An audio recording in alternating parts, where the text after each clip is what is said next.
Voltamos para o segundo bloco do painel regional de hoje. No primeiro bloco falamos sobre o transtorno obsessivo compulsivo, agora eu queria que você falasse um pouquinho sobre a síndrome de Tourette. Como é que é essa síndrome? Tem coisa que a gente já viu em filme, é uma síndrome exagerada também ou não?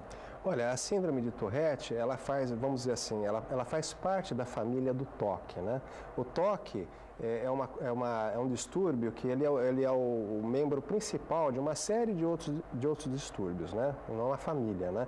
Então o TOC faz parte da família do TOC, pode-se dizer assim leigamente, né?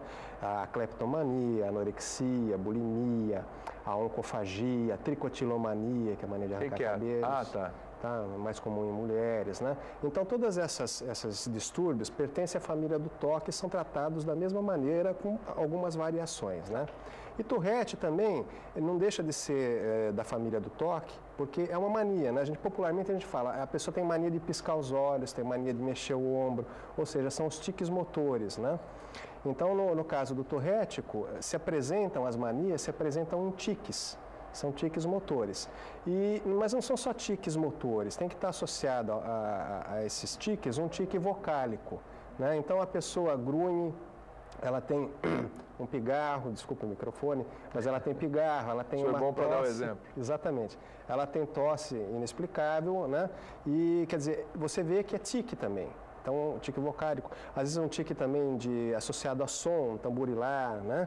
Tá, com os dedos, né? Então, um exemplo clássico para quem quer saber o que é Tourette pela televisão, basta ver o filme de Mozart, A Vida de Mozart, né? Que ganhou 8 Oscars há muitos anos atrás, né? Wolfgang Amadeus Mozart. Ele era portador de síndrome de Tourette. Amadeus era o nome do filme, né? E então ali você vê um caso de Tourette, né? Existem muitas pessoas que são portadoras de Tourette atualmente no mundo contemporâneo, né? O ex-jogador da seleção brasileira, o Cafu, por exemplo, é portador de síndrome de Tourette, né? Apresentam caretear, são tiques que são muito associados ao rosto e a caretear, né? Uhum.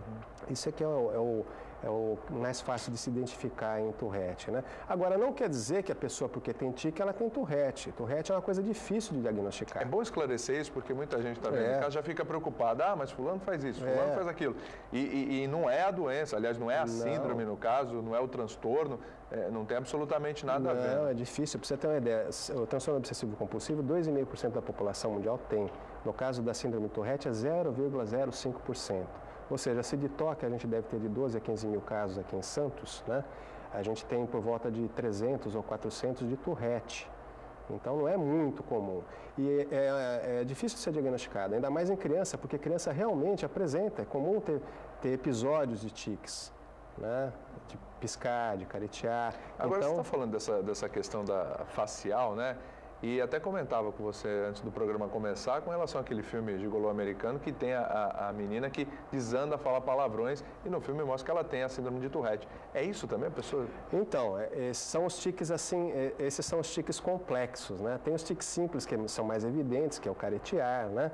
Às vezes dá pulinho ou gira com o corpo feito helicóptero, mas às vezes tem esses tiques que são complexos, são chamados de coprolalia, copropraxia, ecolalia, são nomes bonitos para dizer o seguinte: a pessoa fala um palavrão como se fosse um soluço no meio da frase, e ela muitas vezes não percebe, né? Então, às vezes ela repete também as palavras, né? Quem assistiu O Aviador com o Leonardo DiCaprio vai ver que ali era o milionário, né? A biografia de Howard Hughes, ele era um portador de Tourette e TOC. Aliás, é muito comum que as duas patologias se apresentem na mesma pessoa, né? Muitos portadores de TOC têm tiques de Tourette, algumas coisas de Tourette, e muitos touréticos têm algumas obsessões ou manias que têm também no TOC, o que mostra, o que tudo indica, que existe realmente alguma interface, né, entre essas duas patologias, né? Agora, juntando as duas, a gente tem aí um grave problema que, aliás, é por isso que você está aqui, né, Ricardo, justamente para falar sobre isso. É o problema na educação. Isso gera transtorno. No primeiro bloco você já falou do caso da menina que não fazia os T's completos, não fazia em forma de cruz porque significava a morte. Esse acho que é um problema mínimo perto de tudo que pode acontecer, né? Então, assim, os professores